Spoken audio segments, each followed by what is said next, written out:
Right. ఇప్పటివరకు కూడా మనం పొద్దునుంచి చూస్తూ ఉన్నాం శ్రీనివాస్ని అరెస్ట్ చేసిన పరిస్థితి కనిపిస్తుంది. మరైతే వర్షిణి ఎక్కడ ఉంది? ఎందుకంటే ఆ విజువల్స్లో మనం చూసుకుంటే వర్షిణి ఎక్కడ కూడా కనిపించలేదు.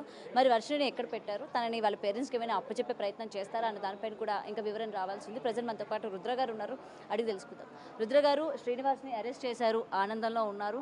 మరి వర్షిణి పరిస్థితి ఏంటి? వర్షిణి ఎందుకని కనిపించట్లేదు? అమ్మాయిని ఎక్కడ దాచారు, లేకపోతే ఎక్కడ పెట్టారు ఏంటి అన్న దానిపైన కూడా ఇవాళ చాలా మంది ప్రశ్నిస్తున్నారు. ఏంటి దీనికి సంబంధించిన సమాచారం? అంటే చట్టపరమైన నిర్ణయాలు ఎలా ఉంటాయంటమ్మా, ఎల్లూరి శ్రీనివాస్ పైనే ఎఫ్ఐఆర్ ఉన్నది, అంటే డబ్బులకు సంబంధించిన విషయాల్లో.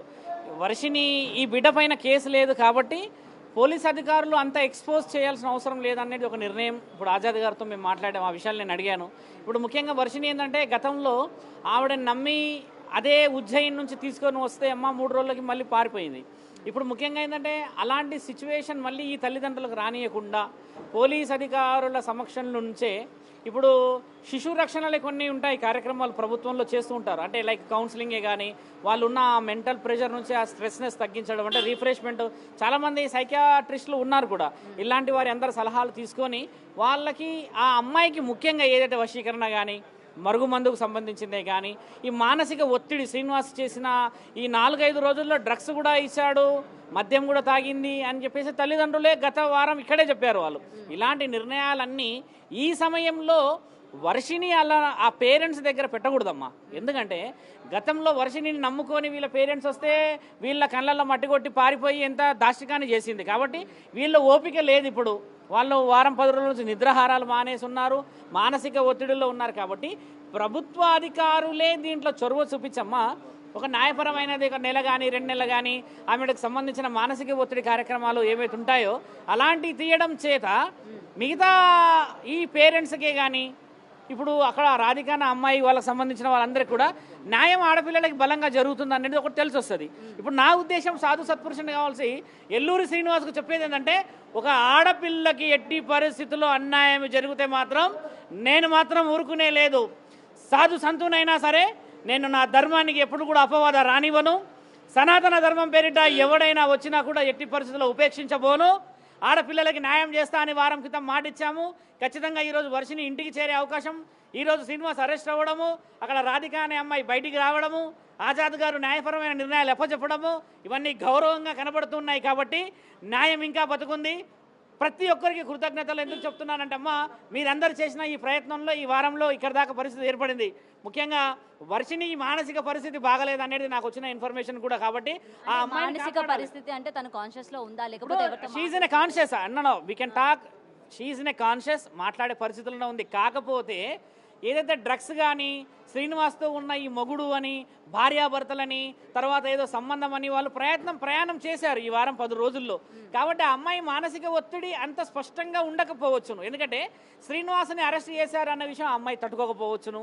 తర్వాత తల్లిదండ్రులు కని పోషిస్తేనే వీళ్ళని నరకంలో పెట్టిందని చెప్పి వెళ్ళింది. కాబట్టి ఇలాంటి అన్ని మల్టిపుల్ డిస్కషన్స్ ఉండడం చేత ఆ అమ్మాయిని ఎక్స్పోజ్ చేయాల్సిన అవసరం లేదు. ఎందుకంటే తప్పు చేసింది శ్రీనివాసు, మోసం చేసింది శ్రీనివాసు.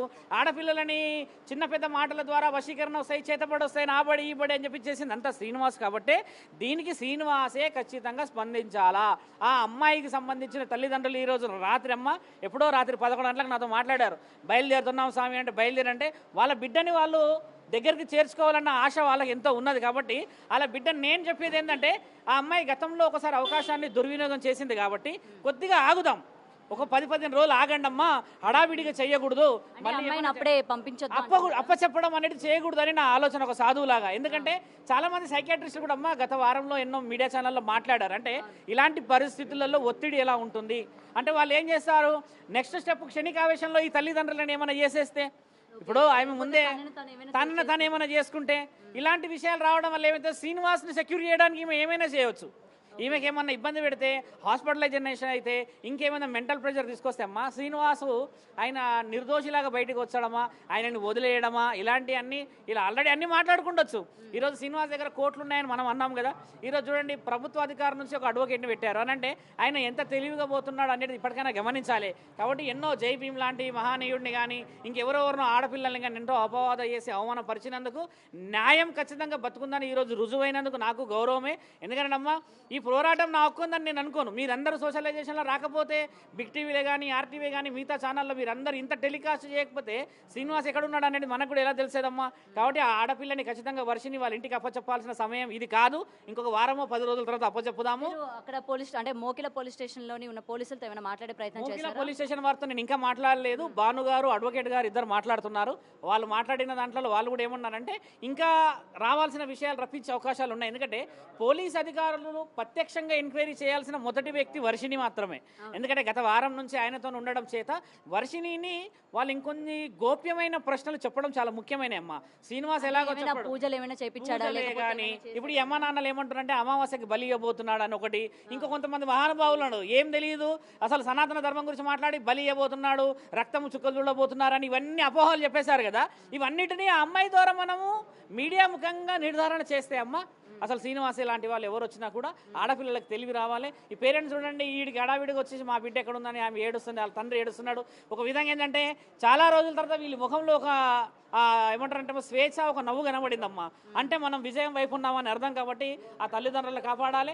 ముఖ్యంగా నా వెనకాల నిలబడ్డారు మాధురి గారు. ఇప్పుడు వాళ్ళ సంఘం అంతా బయటకు వచ్చారు. అలాంటి వాళ్ళు ముందుకు రావాలి. మాధురి లాంటి వాళ్ళందరినీ గౌరవం, నిజంగా మంచి గౌరవం అయినది. కాశీలో కూర్చున్నారు బాలకృష్ణ గారు, నా పరోక్ష మిత్రుడు. ప్రత్యక్షంగా నేను ఇక్కడ పోరాడుతున్నా, ప్రతి విషయాన్ని పరోక్షంగా మాట్లాడతాడు. బాలకృష్ణ గారికి ప్రత్యేకమైన కృతజ్ఞతలు మిత్రమా. రాజేష్ నాథ్ గారికి కూడా కృతజ్ఞతలు చెప్తూ, మీడియా సోదరులందరికీ కృతజ్ఞతలు చెప్తూ, ప్రత్యేకంగా మైక్ పట్టుకున్న ఈ అమ్మగారికి కూడా ప్రత్యేకమైన కృతజ్ఞతలు చెప్తూ, ధర్మం గెలవాలి. సనాతన ధర్మం పేరిట ఎవడొచ్చినా కూడా ఒక సాధువునైనా నేను ఉపేక్షించబోదని చెప్పేసి నా తండ్రి పరమశివుడి మీద ఆన వేసి చెప్తున్నాను. జై భారత్, జై శ్రీరామ్.